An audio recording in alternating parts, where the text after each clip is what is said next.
Hello guys and welcome back to Mossy Maths. Today we're going to be going through the second lesson on the topic of proof, which looks at something called disproof by counterexample. Now, as the name suggests, we're actually having to do the reverse of what we've done before. We're trying to disprove a conjecture. Now, by a conjecture, all I mean is a statement that we believe to be true, and we use a counterexample to do that. And all we need is one example. If we believe something to be true, and we find an example that is not true, we have therefore disproved the statement. So all we need is one example. Now the first one says if the sum of two integers is even, one of the integers must be even. In other words, if we add two numbers together, then we get an even number. One of the numbers we're adding together must also be even. So we can't use something like 2 plus 4 is 6, because we get an even answer, but here at least one of the integers is even, both are even. So we can't use this. We need two odd numbers that add together to give an even number. For example, we could use 3 plus 5, which gives us 8. Now the sum of these numbers is even, but one of the integers is odd and the other integer is odd. And we don't have an even number being added together here. So this disproves the statement. The second example says that for all real numbers, now this just means for all, okay? For all real numbers, a and b, if a squared is equal to b squared, then a is equal to b. Well, by a real number, we just need a number that isn't imaginary. So that's any negative or positive number. Well, a squared has to equal b squared. So let's let a equal 1 and b equal minus 1. Well, here, 1 squared does indeed equal minus 1 squared. However, minus 1 does not equal 1. A doesn't equal b, however a squared does equal b squared. So therefore, if a squared equals b squared, it's not necessarily the case that a will therefore equal b. So this is enough to disprove this statement. Now for the third example, I'd just like you to have a go at home, pause the video and try this one out, and then I'll go through the solution with you afterwards.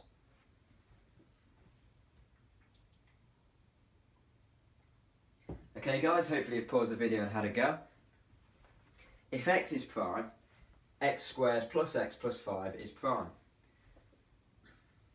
So with this one, we're just looking at picking some examples of prime numbers. So let's do a table of x values. Let's start with 2. Well, if we put 2 into this equation, we're going to get 2 squared plus 2 plus 5, 4 plus 6 plus 5, which is 11. So 4 plus 2 plus 5, which is 11. So 11 is prime. So this actually proves the statement to be true. Let's try 3. 3 squared plus 3 plus 5, we get 9 plus 3, which is 12, plus 5, which is 17, which is also prime. So now let's try 5. Well, 5 squared plus 5 plus 5 is going to give us 25 plus 10, that's 35. Now if we look at this number, we can see that it's going to be divisible by 5. So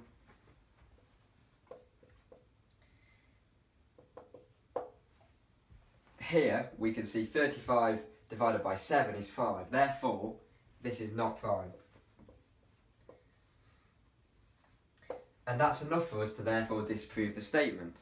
The conjecture has been disproven by using the number of 5 as a value of x. Now what you might be thinking is, how do we know to use disproof?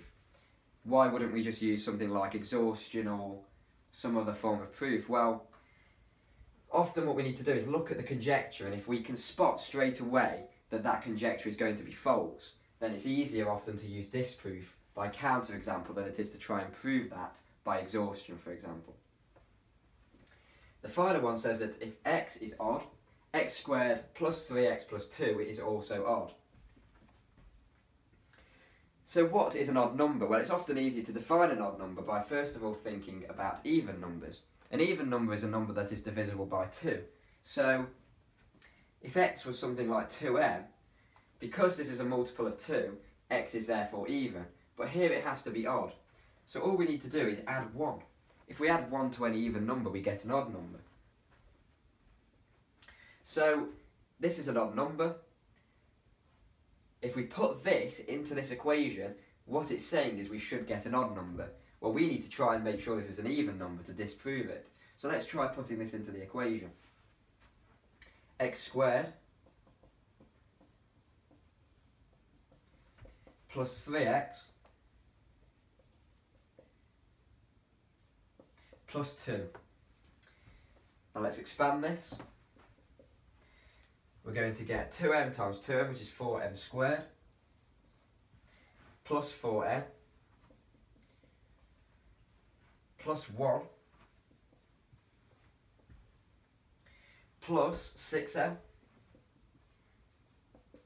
plus 3, plus 2. Let's simplify this down. We've got 4m squareds. We've got 4 and 6m, so we've got 10 m's.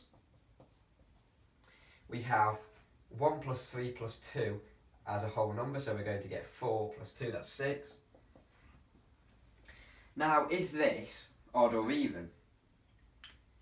Well, anything divisible by 2 is even, so let's take a factor of 2 out of this. This is going to be 2m squared. That gives us the 4m squared. This will be 5m. And then we've got the additional 6. Well, as you can see, this here is even because it's all divisible by 2. We're multiplying it by 2. And as we said here, any number that has 2 as a multiplier is even.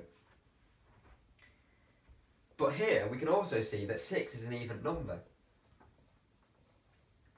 And an even plus an even will always give us an even value as an answer. Therefore, we've proven by counterexample that if we put an odd number into this equation, we're going to actually get an even value out. So what we've done here is we've tried to break it down to prove that our answer is an even number.